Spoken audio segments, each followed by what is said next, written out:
Balakot air strike के 2 साल हुए पूरे। पीएम ने वायुसेना के शौर्य को किया सलाम। वहीं एयर स्ट्राइक कर पुलवामा हमले का लिया था बदला।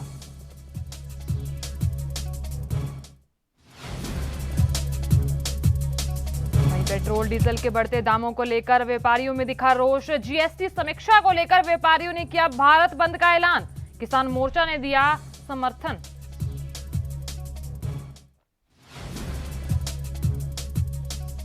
कृषि कानूनों के विरोध में पिछले 3 महीनों से किसानों का प्रदर्शन लगातार जारी। आज दिल्ली बॉर्डर पर किसान करेंगे रैली, घेरेंगे कृषि मंत्रालय।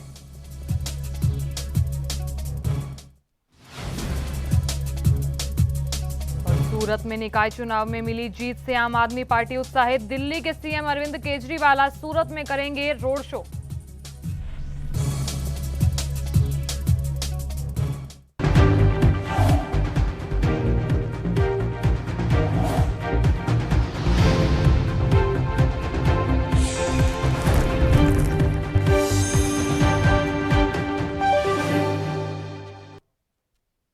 नमस्कार, ये एनबी न्यूज देख रहे हैं आप और मैं हूं आपके साथ साधना बत्रा। बुलेटिन का आगाज अहम खबरों से करेंगे।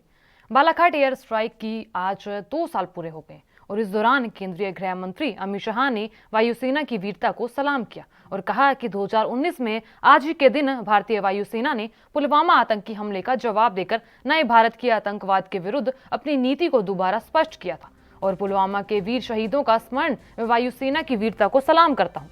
प्रधानमंत्री नरेंद्र मोदी जी के नेतृत्व में देश व हमारे जवानों की सुरक्षा सर्वोपरि है।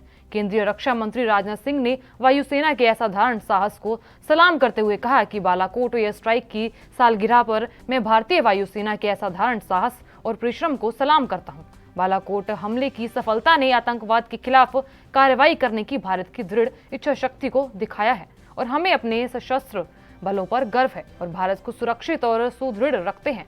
आपको बता दें कि 26 फरवरी 2019 को सुबह 3:30 बजे भारतीय लड़ाकू विमानों ने पाकिस्तान अधिकृत कश्मीर के अंदर घुसकर भारी बमबारी से पीओके में चल रहे आतंकी ठिकानों को तबाह कर दिया था और इससे ठीक 12 दिन पहले 14 फरवरी को पुलवामा में हुए आतंकी हमले में भारतीय सेना के 40 जवान शहीद हो गए थे। वहीं पुलवामा में शहीद हुए भारत के 40 जवानों की शहादत का बदला 12 मिराज लड़ाकू विमानों ने 1000 किलोमीटर बमबारी का आतंकी कैंप को उड़ाकर लिया और जिसमें जैश ए मोहम्मद कई आतंकी मारे गए थे।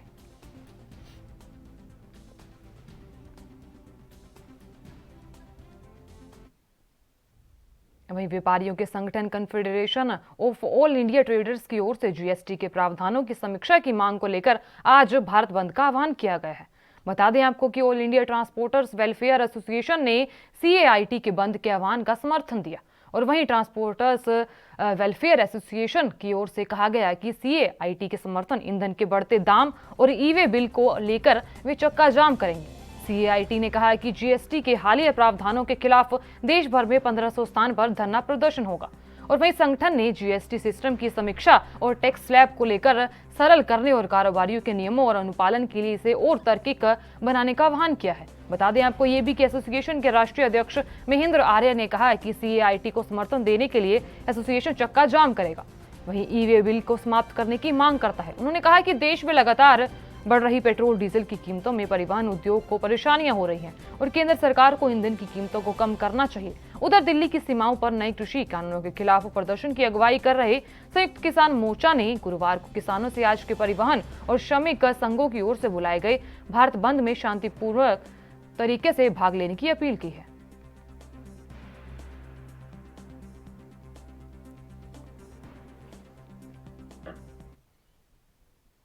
गुजरात के नगर निकाय चुनावों में बेहतर प्रदर्शन करने और सूरत महानगर पालिका के मुख्य विपक्षी पार्टियों के तौर पर आम आदमी पार्टी में चुने जाने के बाद पार्टी संयोजक और दिल्ली के मुख्यमंत्री अरविंद केजरीवाल सूरत में रोड शो करने वाले हैं।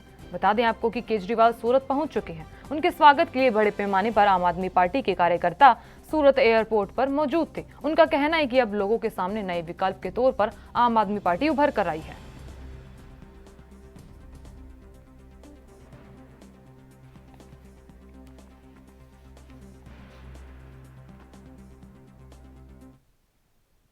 कंगना रनौत के साथ विवाद मामले में ऋतिक रोशन का बयान दर्ज होगा। वहीं मुंबई पुलिस क्राइम ब्रांच ने ऋतिक रोशन को समन भेजा है। अभिनेता को 27 फरवरी को अपना बयान दर्ज कराने के लिए क्राइम ब्रांच आने के लिए कहा गया है। बता दें आपको कि ऋतिक रोशन को क्राइम ब्रांच के क्रिमिनल इंटेलिजेंस यूनिट में आकर बयान दर्ज कराना होगा। दरअसल यह मामला 2016 का है, जब ऋतिक ने कंगना के अकाउंट से 100 से ज्यादा ईमेल मिलने की शिकायत की थी। फिलहाल मामले की जांच लगातार जारी है।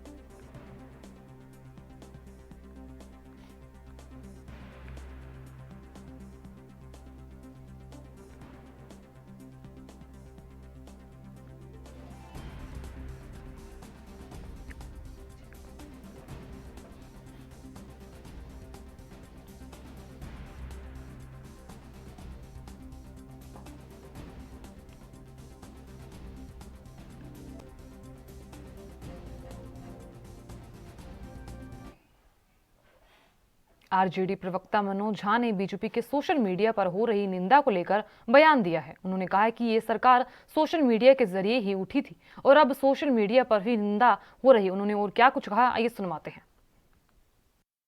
सोशल मीडिया के कंट्रीब्यूशन से ही बनी थी। आज जब उनका एकाधिकार उस पर खत्म हो रहा है, बड़ी आलोचनाएं हो रही हैं, अचानक परेशानी हो गई। The government is rattled. उसके बाद आप अचानक में, सदन अभी 8 को था, चर्चा करके लाते। क्या हड़बड़ी थी? कितने दिन बचे हैं? 9 दिन बचे थे। किसानों के आंदोलन ने आपको परेशान किया। आपको लगा कि वो जो माध्यम पे आपका नियंत्रण था वो टूटता जा रहा है। तो एकदम ये बिहेवियर ऑर्वेलियन स्टेट की भनक देता है और जो उचित नहीं है। सर, नीरव मोदी का परेशान हो गया, उनके कोर्ट ने सहमति दे दी। मैं इंतजार करूंगा उस दिन का जब वो महापुरुष, जिनके बड़े बड़े महापुरुषों से यहाँ ताल्लुक थे, वो हिंदुस्तान की सरजमी पे आएंगे और ड्यू प्रोसेस ऑफ लॉ को सब्जेक्ट किए जाएंगे। ये सेलिब्रेशन का वक्त नहीं। हमने विजय माल्या जी के बारे में भी कुछ ही दिन पहले इस तरह की बात सुनी थी। जब तक वो आए नहीं, ये लोग, जिन लोगों ने रसूखदार लोगों से ताल्लुकात के आधार पर यहाँ तक अपनी पहुंच बनाई, तब तक बात बनती नहीं। वहीं अब खबर महाराष्ट्र के मुंबई से है, जहां एक यात्री मुंबई के विरार स्टेशन पर ट्रेन के आगे आत्महत्या करने की कोशिश कर रहा था। वहीं हालांकि आरपीएफ अधिकारियों की तत्परता से युवक की आत्महत्या की कोशिश विफल हो गई और वहीं आत्महत्या की नाकाम कोशिश वहां लगे सीसीटीवी कैमरे में भी कैद हो गई। आप देख सकते हैं कि किस तरह युवक प्लेटफॉर्म से उतरकर ट्रेन की पटरियों के आगे लेट जाता है और उसी ट्रैक पर एक लोकल ट्रेन भी आ रही है और इससे पहले ट्रेन युवक के ऊपर से गुजरती वहीं आरपीएफ के 2 अधिकारियों ने युवक को ट्रेन से खींच लिया। आपको बता दें कि युवक की पहचान उड़ीसा के रहने वाले किशोर कुमार के रूप में हुई है। वहीं युवक आत्महत्या किन कारणों से कर रहा था, फिलहाल इसका पता नहीं चला है। वहीं पुलिस मामले की तफ्तीश में जुट गई है।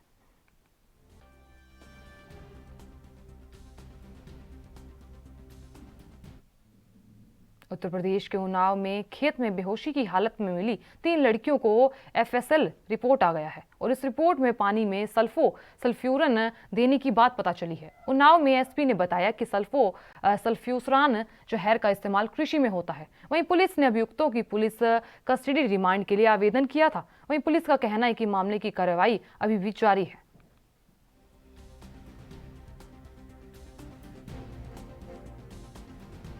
कल शाम पुलिस को इस संबंध में जो विसरा परीक्षण की रिपोर्ट एफएसएल से प्राप्त हुई थी, विसरा के अनुसार सल्फोसल्फ्यूरान नाम का विष इसमें पाया गया है। सल्फोसल्फ्यूरान एक हर्बिसाइड है जो कृषि उपयोग में आता है और आज पुलिस के द्वारा इस संबंध में अभियुक्तों की पुलिस कस्टडी रिमांड के लिए अप्लाई किया गया है। वहीं पंजाब के मानसा में जिला प्रशासन की ओर से कैंसर के प्रति लोगों को जागरूक करने के लिए डिप्टी कमिश्नर कार्यालय से जिला अस्पताल तक साइकिल रैली निकाली गई, जिसे विधायक नाजर मानशाहिया ने हरी झंडी दिखाकर रवाना किया और जिसमें विधायक, बता दें आपको कि नाजुर सिंह और deputy commissioner Mahinder Pal, civil surgeon doctor Sukhwinder Singh, Indian medical association के प्रधान और शहर के लोगों ने साइकिल चलाकर कैंसर के खिलाफ लोगों को जागरूक किया।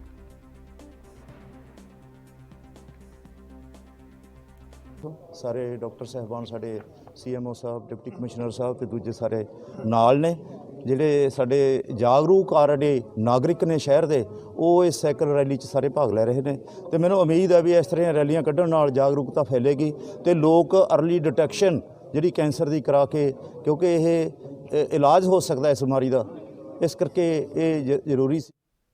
पंजाब के श्री मुक्तसर साहिब में सेहत विभाग की तरफ से कैंसर दिवस को समर्पित सिविल सर्जन दफ्तर से एक साइकिल रैली का आयोजन किया गया और ये रैली श्री मुक्तसर साहब के अलग अलग बाजारों में से होती हुई अबोहर रोड से वापस सिविल सर्जन दफ्तर समाप्त हुई। और इस रैली में सहित विभाग के डॉक्टरों और शहर के और अलग अलग डॉक्टरों और नौजवानों ने भाग लिया। बता दें आपको कि इस रैली को civil surgeon doctor Ranju Singla ने झंडी देकर रवाना किया। उन्होंने कहा कि पूरे विश्व में कैंसर अवेयर दिवस के तौर पर मनाया जा रहा है।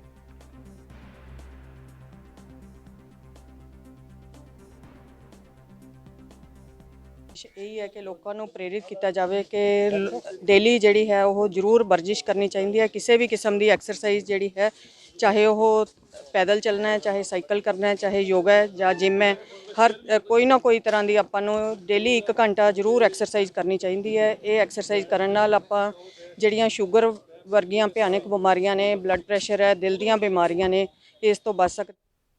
वहीं महाराष्ट्र में गुरुवार को लगातार दूसरे दिन कोरोना वायरस के 8,000 से ज्यादा नए मामले सामने आए।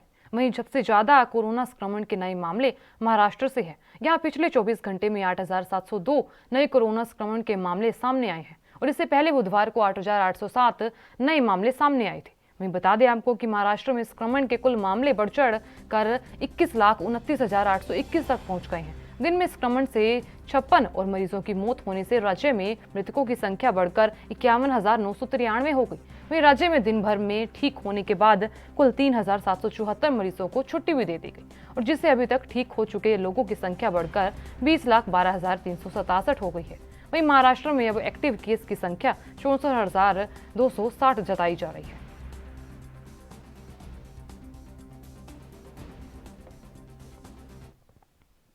जम्मू कश्मीर के पुंछ के उप जिला अस्पताल मंडी में टीकाकरण अभियान के तहत बीएसएफ के 120 जवानों और अधिकारियों को कोरोना के टीके लगाए गए। वहीं बड़ी संख्या में पुलिस जवानों को भी वैक्सीन दी गई। जानकारी के मुताबिक आपको बता दें कि 2 मार्च तक सभी फ्रंटलाइन वर्कर्स को टीकाकरण पूरा करना है और उसके उपरांत आम लोगों के लिए टीकाकरण अभियान चलाया जाएगा। उधर टीका लगवाने वाले जवानों ने कहा कि आज हम अपने आप को कोरोना सुरक्षित समझ रहे हैं और हम सभी से आग्रह करते हैं कि वे कोरोना से बचाव का टीका जरूर लगवाएं।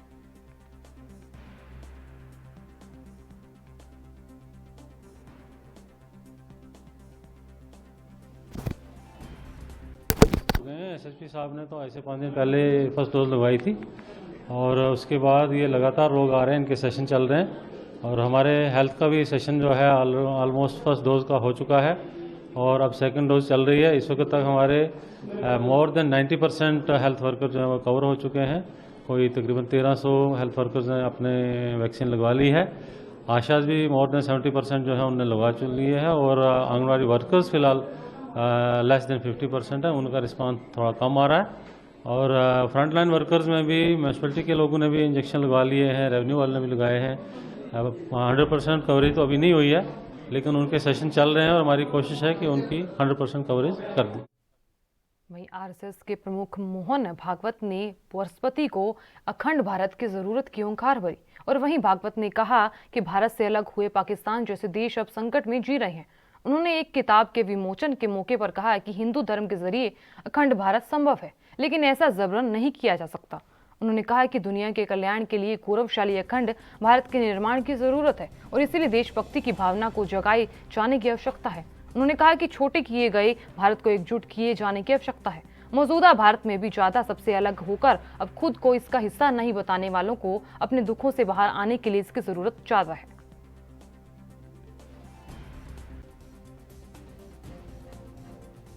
वो जो असंभव लगने वाली बात थी वो अगर हो गई तो अखंड भारत लगता होगा असंभव, लेकिन होगा नहीं। ऐसा कैसे कह सकते?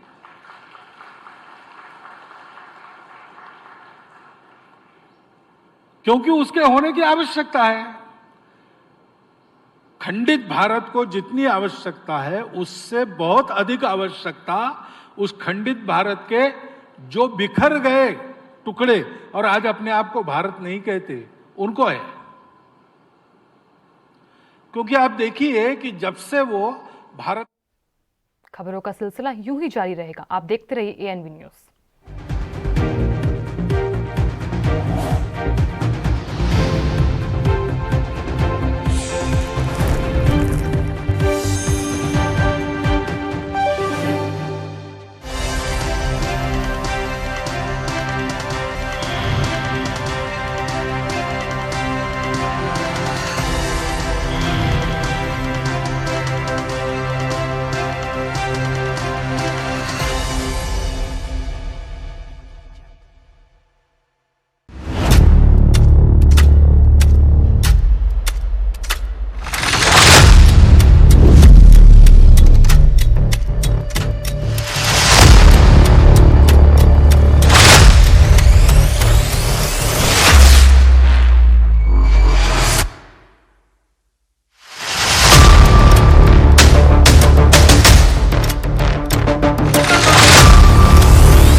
के बाद आप सभी का स्वागत है। चलिए बढ़ते हैं अगली खबरों की ओर। गाजियाबाद निवासी महिला के साथ बुधवार रात ऑटो सवार 3 युवकों ने बंधक बनाकर सामूहिक दुष्कर्म किया और पीड़ित नोएडा में काम करती है। बता दें आपको कि पुलिस ने तहरीर के आधार पर मुकदमा दर्ज कर महिला को मेडिकल जांच के लिए भेज दिया है। वहीं महिला के मुताबिक बुधवार रात वह नोएडा से गाजियाबाद के लिए ऑटो से लाल कुआं जा रही थी, लेकिन ऑटो में सवार 3 लोगों ने उसे बंधक बना लिया। आरोप है कि यह लोग उसे लेकर मसूरी थाना क्षेत्र पहुंचे और उसके साथ सुनसान स्थान पर ले जाकर उसके साथ दुष्कर्म किया और इसके बाद आरोपित पीड़िता को पिलखुआ क्षेत्र में ऑटो से उतारकर फरार हो गए।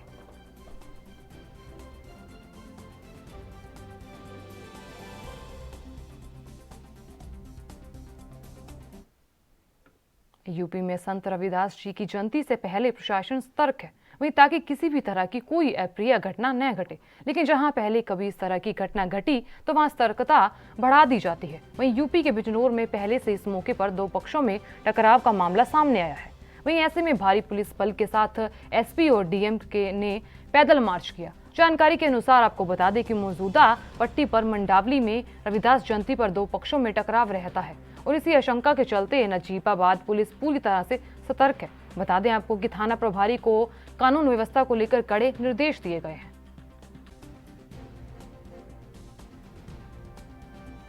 लगातार जनपद में लूटपाट पुलिस का होता है और हमारे प्रशासनिक अधिकारी होता है, लेकिन विशेष रूप से संत रविदास जयंती के कार्यक्रम होने वाले हैं, उसके दृष्टिगत सभी से सतर्कता बरतने के लिए कहा गया है।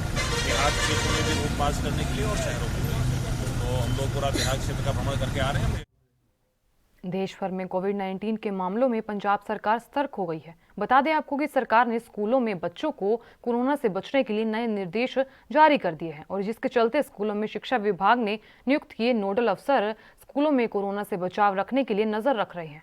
और ये भी बता दें आपको कि स्कूलों में मास्क, सैनिटाइजर, सोशल डिस्टेंसिंग का ध्यान रखा जा रहा है और बरनाला के सरकारी स्कूल में भी बच्चों की परीक्षा के बावजूद अध्यापक कोरोना संबंधी पूरा ध्यान रख रहे हैं। 9th ਕਲਾਸ ਦੇ ਵਿਦਿਆਰਥੀਆਂ ਨਾਲ ਸਾਡੇ ਸਕੂਲ ਦਾ ਸਰਕਾਰੀ high school Jamna market Barnala ਹੈ। ਜਿਵੇਂ ਕੋਵਿਡ-19 ਚੱਲਦੇ ਆ, ਅਸੀਂ ਕਈ ਵਾਰ ਹਦਾਇਤਾਂ ਦਾ ਧਿਆਨ ਰੱਖਦੇ ਹਾਂ। ਅਸੀਂ ਸਕੂਲ 'ਚ ਮਾਸਕ ਪਾ ਕੇ ਆਉਣਾ, ਟੀਚਰ ਵੀ ਸਾਨੂੰ ਬਹੁਤ ਨਿਯਮਾਂ ਦਾ ਪਾਲਣਾ ਕਰਨਾ ਸਿਖਾਉਂਦੇ ਹਨ ਤੇ ਅਸੀਂ ਪਾਣੀ ਦੀ ਬੋਤਲ ਵੀ ਨਾਲ ਰੱਖਦੇ ਹਾਂ। सर ये जुमला मालकीन सरकारी हाई स्कूल जुमला मालकीन अपने को एट प्रेजेंट 474 बच्चे ने जी, ठीक है जी। ਉਹਦੇ ਲਈ ਅਸੀਂ 2 ਨੋਡਲ ਇੰਚਾਰਜ ਲਾਏ ਹੋਏ, ਇੱਕ 6 to 8, ਇੱਕ 9 to 10। ਜਿਹੜੇ ਹੁਣ ਤੁਹਾਨੂੰ ਪਹਿਲਾਂ ਸਿਮਰਜੀਤ ਮੈਮ ਦੇ ਕੇ ਗਏ ਇਹ 9 to 10 ਸੀਗੇ। 6 to 8 ਸਾਡੇ ਦਲਜੀਤ ਸਰ ਨੇ, 2 ਜਣੇ ਨੋਡਲ ਇੰਚਾਰਜ ਨੇ।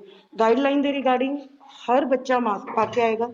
ਸੈਨੀਟਾਈਜ਼ਰ ਅਸੀਂ ਕਹਿੰਦੇ ਆ ਵੀ ਤੁਸੀਂ ਨਾਲ ਲੈ ਕੇ ਆਓ, ਪਰ ਕਈ ਬੱਚੇ ਨਹੀਂ ਲੈ ਕੇ ਆਉਂਦੇ ਤਾਂ ਅਸੀਂ ਸਕੂਲ 'ਚ ਪ੍ਰੋਵਾਈਡ ਕਰ ਰਹੇ ਹਾਂ। ਕਲਾਸ 'ਚ ਰੱਖਿਆ ਹੋਇਆ ਹਰ ਕਲਾਸ 'ਚ ਵੀ ਬੱਚੇ ਨੇ ਸੈਨੀਟਾਈਜ਼ ਹੋ ਕੇ ਹੀ ਕਲਾਸ 'ਚ ਐਂਟਰ। ਸਕੂਲ ਓਪਨ ਹੋਏ ਸੀਗੇ, ਕੁਝ ਸ਼ਰਤਾਂ ਦੇ ਨਾਲ ਓਪਨ ਹੋਏ ਸੀ ਤੇ ਸਿਰਫ 9ਵੀਂ ਤੇ 10ਵੀਂ ਨੂੰ ਜਿਹੜਾ ਸੀ ਅਲਾਉ ਕੀਤਾ ਗਿਆ ਸੀ ਸਕੂਲ ਦੇ ਵਿੱਚ ਆਉਣ ਦੇ ਲਈ, ਠੀਕ ਹੈ। ਉਦੋਂ ਜਿਹੜਾ ਸੀ ਬੱਚਿਆਂ ਨੂੰ ਕਿਹਾ ਵੀ ਮਾਸਕ ਪਹਿਨ ਕੇ ਆਉਣਾ ਆ, ਸੈਨੀਟਾਈਜ਼ਰ ਲੈ ਕੇ ਆਉਣਾ ਆ, ਪਾਣੀ ਦੀ ਬੋਤਲ ਜਿਹੜੀ ਆ ਤੁਹਾਡੇ ਕੋਲ ਹੋਣੀ ਚਾਹੀਦੀ ਆ। ਪਲੱਸ ਜਿਹੜਾ ਸੀ ਵੀ ਮਤਲਬ ਬੱਚੇ ਪਾਣੀ ਦੀ ਬੋਤਲ ਕੋਲੇ ਲੈ ਕੇ ਬੈਠਦੇ ਸੀ, ਅਸੀਂ ਬਾਹਰ ਵੀ ਨਹੀਂ ਸੀ ਭੇਜਦੇ ਤੇ ਇੱਕ ਬੈਂਚ ਛੱਡ ਕੇ ਜਿਹੜਾ ਸੀ ਬੱਚਿਆਂ ਨੂੰ ਬਿਠਾਇਆ ਜਾਂਦਾ ਸੀ, ਠੀਕ ਹੈ। ਮਤਲਬ ਸਟਰੈਂਥ ਹੁਣ ਜ਼ਿਆਦਾ ਹੋਣ ਕਰਕੇ ਕੁਝ ਜਿਹੜਾ ਸੀ ਅਸੀਂ ਸ਼ਿਫਟ ਦੇ ਵਿੱਚ ਵੀ ਲਗਾਉਂਦੇ ਸੀ ਸਕੂਲ, ਕਿਉਂਕਿ ਸਟਰੈਂਥ ਜ਼ਿਆਦਾ ਹੈ ਸਕੂਲ ਦੀ, ਤਾਂ ਸ਼ਿਫਟਾਂ ਦੇ ਵਿੱਚ ਜਿਹੜਾ ਸੀ ਸਕੂਲ ਲਗਾਇਆ ਜਾਂਦਾ ਸੀ। ਬੱਚੇ ਨੂੰ ਇੱਕ ਜਿਹੜਾ ਆ ਛੱਡ ਕੇ ਬੈਂਚ ਬਿਠਾਇਆ ਜਾਂਦਾ ਸੀ। ਪਲੱਸ ਜਿਹੜੇ ਸੀ ਅਸੀਂ ਨਾ ਮਾਰਕ ਬਣਾਏ ਹੋਏ ਸੀ ਬੱਚਿਆਂ ਦੇ ਲਈ, ਗੋਲ ਚੱਕਰ ਲਗਾਏ ਹੋਏ ਸੀ ਕਿ ਬੱਚੇ ਜਿਹੜੇ ਸੀ ਉਸੇ सर्कल ਦੇ ਵਿੱਚ।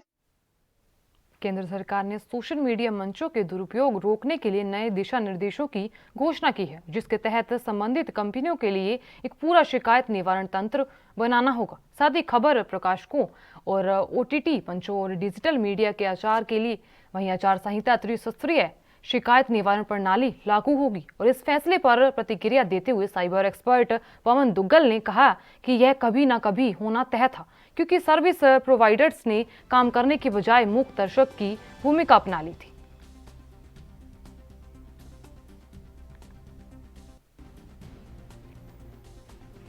बहुत देर से आवश्यकता थी कि कहीं ना कहीं सोशल मीडिया कंपनीज पर नियंत्रण लगाया जाए, लेकिन ये सोशल मीडिया कंपनियां भी हद कर चुकी थी, क्योंकि उन्होंने एक तमाशबीन का रूल अपना रखा था।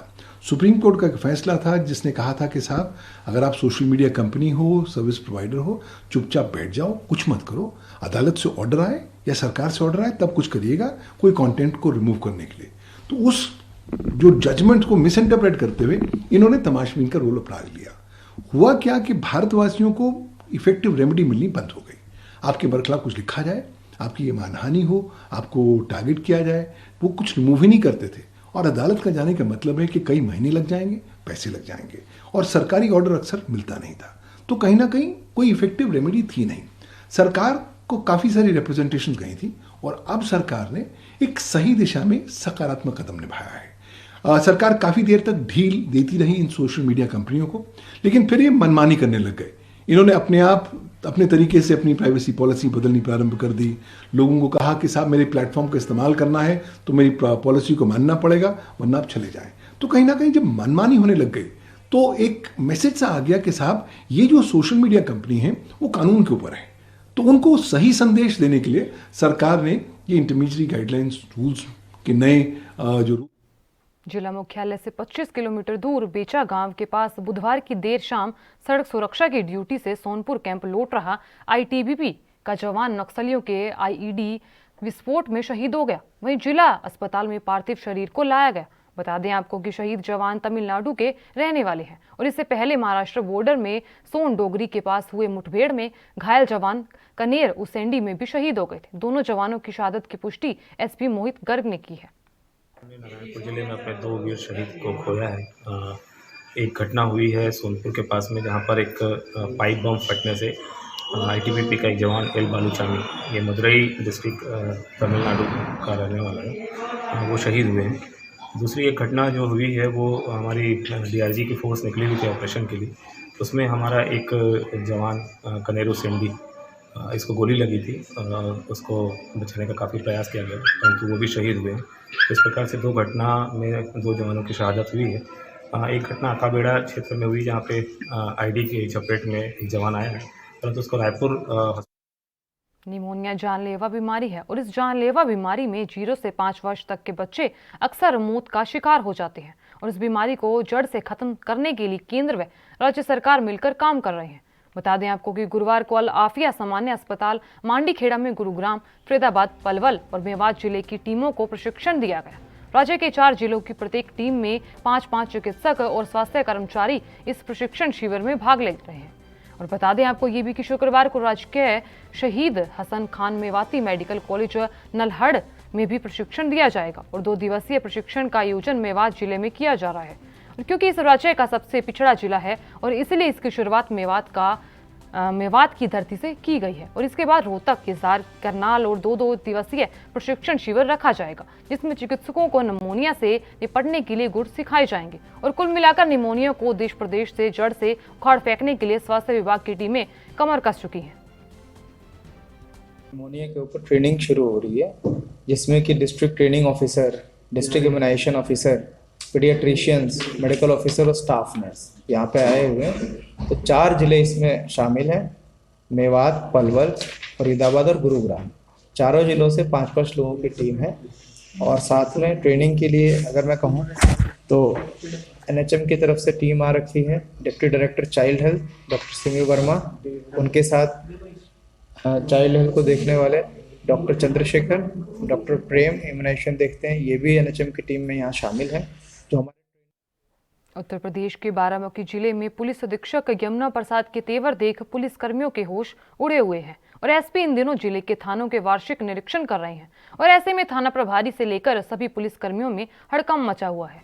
बता दें आपको कि मंगलवार को बाराबंकी की कोतवाली नगर का जब एसपी ने वार्षिक निरीक्षण किया तो अच्छे लोगों के पसीने छूट गए।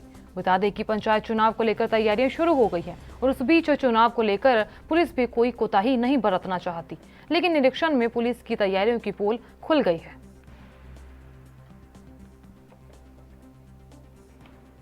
किया गया है और इसमें सभी को आगामी चुनाव और त्योहारों के दृष्टिगत तैयार रहने के लिए सभी को कहा गया है। जितने हमारे रिकॉर्ड हैं और उन सभी को मेंटेन करने के लिए महिला संबंधी अपराध, भूमि विवाद रजिस्टर, तहसील दिवस रजिस्टर, समाधान दिवस रजिस्टर, 32 बिंदु रजिस्टर और आपराधिक तत्व जो क्षेत्र में है, गुंडा, गैंगस्टर, माफिया, उन सभी की लिस्ट बनाने के लिए कहा गया है। जितने ऐसे तत्व हैं जो समाज में या इलेक्शन को प्रभावित कर सकते हैं। रेलवे लोकल ट्रेनों की संख्या में धीरे धीरे इजाफा हो रहा है और वहीं यात्रियों की परेशानियों को देखते हुए रेलवे ने 1 मार्च से मथुरा, गाजियाबाद, हाथरस, दिल्ली जंक्शन, अलीगढ़, नई दिल्ली के बीच अनारक्षित मेल एक्सप्रेस ट्रेन चलाने का निर्णय लिया है। बता दें आपको कि इसके साथ ही रेलवे ने मोबाइल ऐप पर अनारक्षित टिकटों की बुकिंग भी शुरू करने का निर्णय लिया है।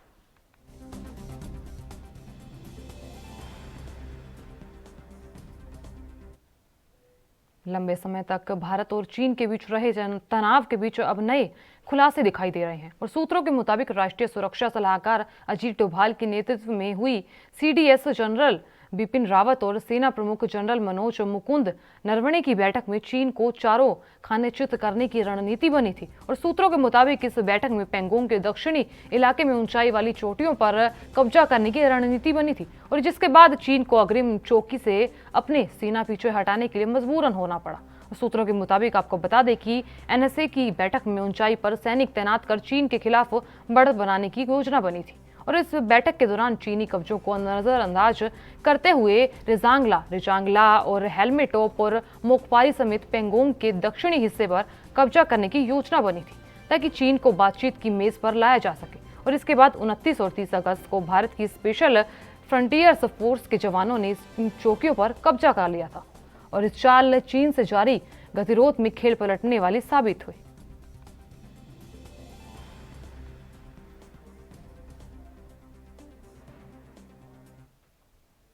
फिलहाल के लिए इस बुलेटिन में इतना ही। मुझे दीजिए इजाजत। नमस्कार।